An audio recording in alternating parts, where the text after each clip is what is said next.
ئەو کاتە و باش ماوەیەک بوو لەبەر ئەو ڕووداوانەی کە لە ڕۆژاوای کوردستان ڕۆیان دەدا حکوومەتی تورکیا هێرشی کرد و بەڕاستی کوردم بە بێکەسی دەدیت و ئەو ڕووداوانە تەئسیریان لەسەر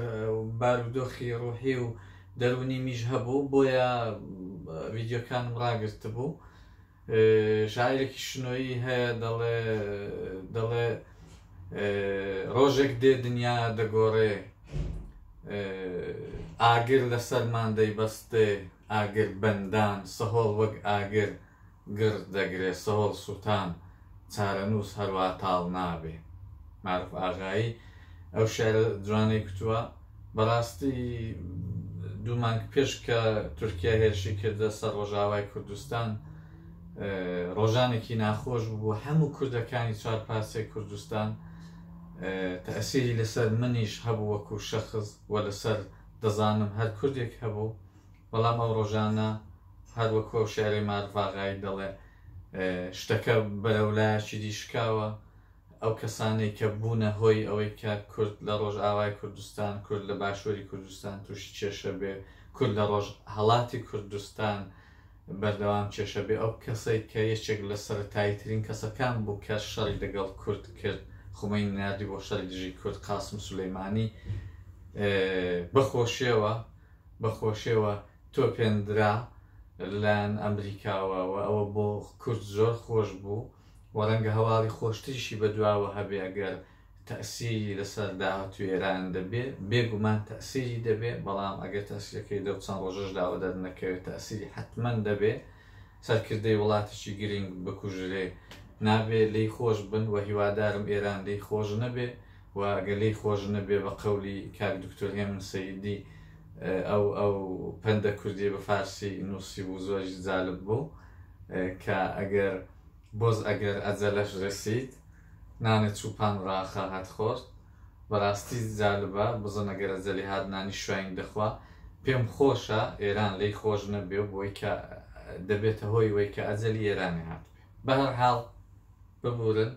وەک کوردێک تەئسیریە شتەکان تەئسیریان لەسەر مرۆڤ هەیە. ئەوڕۆ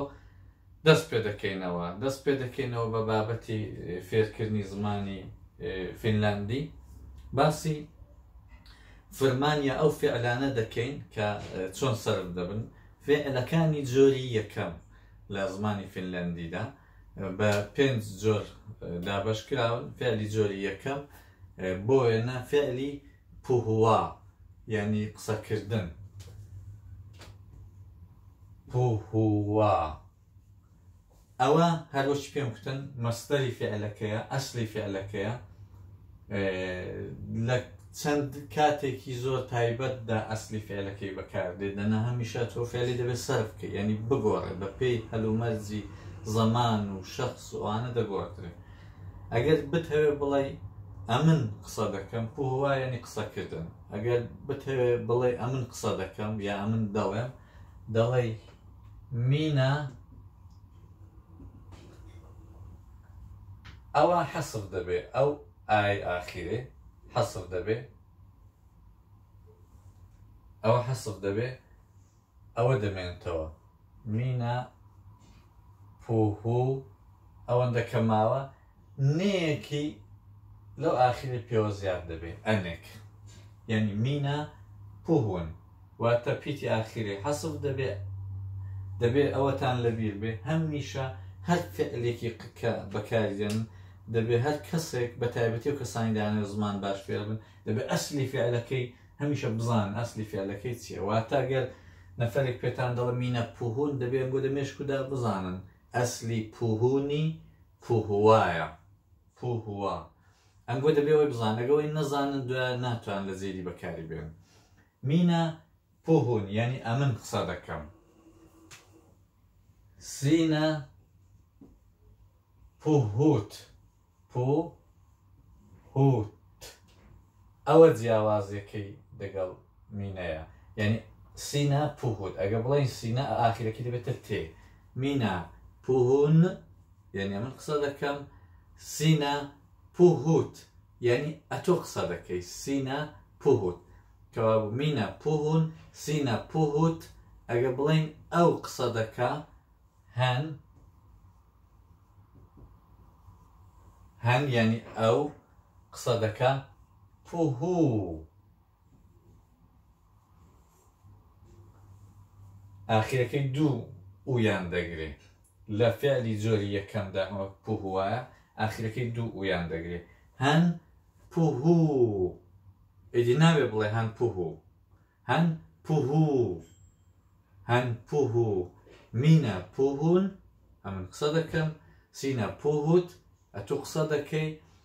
هەن پوهوو دوایە ئەوانی دی نانووسم بۆ ئەوەی کە ئەو کەسانی کە دانەوێت زمانی باشتر فێر بن ئیشە قسەکانی دیکەش فێر بن هەر بۆیان دەڵم بێگومان بخۆیان دەزانن دەتوان بەدووکەون ئەم زۆرتر بۆ کەسان دەڵم کە زمانی بە شێوەیەکی سەرەتاییدایان هەیە فێر بن یا خوێندەواریان کەمە یان هەرنیانە بۆیە هەمان نانووسم ئەگەر دەڵێ ئێمە قسە دەکەین مێ پوهومێ مێ ینی ئێمە پوهومێ ینی قسان دەکەین ئەگەر تێ پوهوت تێ ینی ئێوە قسان دەکەن ئەنگۆ قسان دەکەن تێ ینی ئەنگۆ ئێوە تێ پوهوت تێ ئەگەر بڵێ ئەوان قسان دەکەن واتە هێ ینی ئەوان ئەو خەڵکانی کە دوورن لە هۆوەینە یان لێرە حزوریان نییە هێ پوهوڤات هێ پوهوڤات کەوا بوو مینە پوهون سینە پوهوت هەن پوهوو مێ پوهومێ تێ پوهوت تێ هێ پوهوڤات یان فعلی کوسو کوسووە ئەسلی فعلەکەی ئەوەیە ئەوەی بزانن کوسوئە کوسوئە کوسوئە ئەگەر بتان هەوێ ئەوەش بەکاربن ئەوە زۆری یەکەمە مینە کوسون کوسون هەندێک لە خەڵکیمە تەلەفوزەکان بە جوانی بۆ نایە وەیان بۆیان دێ بەڕاستی کورد بۆی دێ بەڵام سەرنجی نادەنێ زۆر هەر ڕای دەدەن بە کوردێکەگە بڵێن دەڵێن مینە کوسون کوسون زۆر ناخۆش و بەڕاستی سەختوانێکە ناهەزا بۆ کوردنی ڕەنگە پێشت پێ بکەن و عەرەب و شتەکان هێنێک نەتەوەی دی ئەوان ئەوا دەڵێن چون بوانە بەڵام کورد هەموو کوردێک بۆی دێت تەنانەت ئەو کوردێکە قەتیش نەچۆتە قوتابخانەوە مەدرسەی هەر دەتوانێت بۆی بێ ئەگەر هەوڵی لەگەڵ بدا چون قورگ و سیستەمی قورگ و بەشی هەنجەرە و شتیمە جوورێک ئەوانێ بۆ دێ مینە کوسون کەوا بوو نەڵێ مینە کوسون کوسون ئەگە ئەو بڵێ کوسون دەبێ ئەو ئویەی تێدا بێ بەڵام ئەو فعلە ئەو ئویەی تێدانێ ئەوە ئویە ئو بەڵام ئەگە بڵێ کوسون ئەوەیە کەوا بوو ئەمە ئەوەمان نییە دە کوسونیدا مینە کوسون سینە کوسوت هەن کوسو مینە کوسون سینە کوسوت هەن کوسو مێ کوسومێ تێ کوسوت تێ هێ کوسوڤات هێ کوسوڤات ناڵێ هێ کوسوڤات ئانیا چونکی ئەوە فعلەک ئەوەی تێدایە ئەو دوو نوختەی تێدایە لەسەر ئەو ئای دەبێ ئاخیرەکەش بڵێ هێ کوسوڤات ڤات نەک ڤات هێ کوسوڤات یعنی ئەم پرسیار دەکەم و تو پرسیار دەکەی ئەو پرسیار دەکە کەوا بوو ئەوە حاڵەتی خەبەریەکەیەتی کە بەکاردەبێ حاڵەتی عادیەکەیەتی لە زمانی حاڵدا کە تو فعلێکی سەرف دەکەی بەڵام ئەگەر بت هەوێ منفیکەی نگاتیڤەکەی بنووسی حاڵەتی نگاتیڤەکەی بنووسی دەڵێ چۆنی بەکاردێنی دەڵێ مینە ئەمە کوتمان دەڵێن پوهون بەڵام ئەگە بتێ منفیکەی ئەوەی حەسب دەکەی تەوابوو ئەلێرە کوتمان ئەسلی فعلەکەی ئەوە پوهوایە بەڵام ئەوەندەی دەمێنێتەوە ئەوەندەمان ئەمە زۆر کار پێیە هەمیش ئەوە حەسب کرا ئەوەندەمان کار پێ لە منفیشدا هەر ئەوەندەمان زۆر کار پێ پوهون حاڵەتی خەبەرەکەی بتێ منفیکەی دەڵێ مینە ئێن ئەو پوهویەی ئەوەندەی وە خۆی دەنووسی پوهوو کەوا بوو فەرقی منفی و موسبەتەکەی دەچدایە لە موسبەتەکەی دەڵێ مینە پوهون ئاخیرەکەی نەیە ئەم قسە دەکەم ئەگە بتێ منفیکەی ینی بڵێ ئەمن قسە ناکەم ئەمن قسە ناکەم ئەو نێ حەسب دەکەی دەیکێ ئێن باقیەکەی خۆی ئێن پوهوو ناڵێ ئێن پوهون ئەوە غەڵەتە وەکوێ بڵێ معناکەوەی لێ دەبێت دەڵێ ئەمن نا قسە دەکەم ئەوە نابێت دەی بڵێ ئەمن نا قسە ناکەم کەوا بوو ئێن پوهوو ئاخیرەکەی نیەکە حەسب دەکەین زۆربەی خەڵکی ما وە دەزانێت بەتەنی ئەو ئێنەی پێوە ئیزافەکەی زیادکەی ئەوە بۆتە منفی بەڵام وانە ئەوەی زیاد دەکەی ئەوە بەشێک لە کارەکەی بەشی دووەمی ئەوەیە ئەو نێ ئاخیرەی حەسب بکەی ئێن پوهوو کەوا بوو نەڵێ ئێن پوهون ئەوە هەڵەیە ئێن کوسون ئەوە هەڵەیە دەی بڵێ ئێن کوسو یعنی پرسیار ناکەم ئێن پوهوو سینە ئێت پوهوو هەن ئەی پوهوو ئەو پوهوویە لە منفیدا بۆ هەمان وەک یەک دێ پوهوو لە حاڵتی منفیدا بەس ئەو ئێنەکەی دەگۆڕێ بۆ من دەڵم ئێن پوهوو یعنی من قسە ناکەم بۆ ئەتۆ دەبێ بڵێن ئێت پوهوو بۆ ئەوی دیش هەن ئەی پوهوو کەوا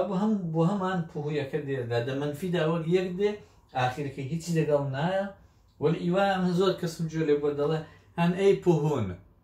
ئەوە غەڵەتە هەن ئەی پوهون نا ئاخیرەکەی هیچی نییە هەن ئەی پوهوو سینە ئێت پوهوو یعنی تو قسە ناکەی مێ ئێمێ پوهوو تێ ئێتێ پوهوو هێ ئەیڤەت پوهوو کەوا بوو لە منفیدا ئەو ئێنەی ئاخیرێ حەسب دەکەین ئەو ئەنێ ئاخیر دەهێنە پێشەوە پێشدا بەکار دەبێت ئێن ئێت ئەی ئەوە ئیزافە دەبێت ئەوە بەشێک بوو فعلێک بوو بۆی کە قسەکان دوور درێژ نەبنەوە ڤیدیۆیەکە لە ڤیدیۆی دیدا باسی ئەو کەلیمانە دەکەین ئەو وشانە دەکەین کە پرسیاری پێدەکرێت کەلیماتی پرسشی ئەو شەگەلەی کە پرسیاری پێدەکرێت وەک چۆن لەکوێ کەنجێ کەی بۆ ئەوانە باز دەکەین چاو لە ڤیدیۆی دواترکەن حتمما باسی ئەو شتەی دەکەین کاتێکی خۆش هیوادارم ماندوو نەکردبن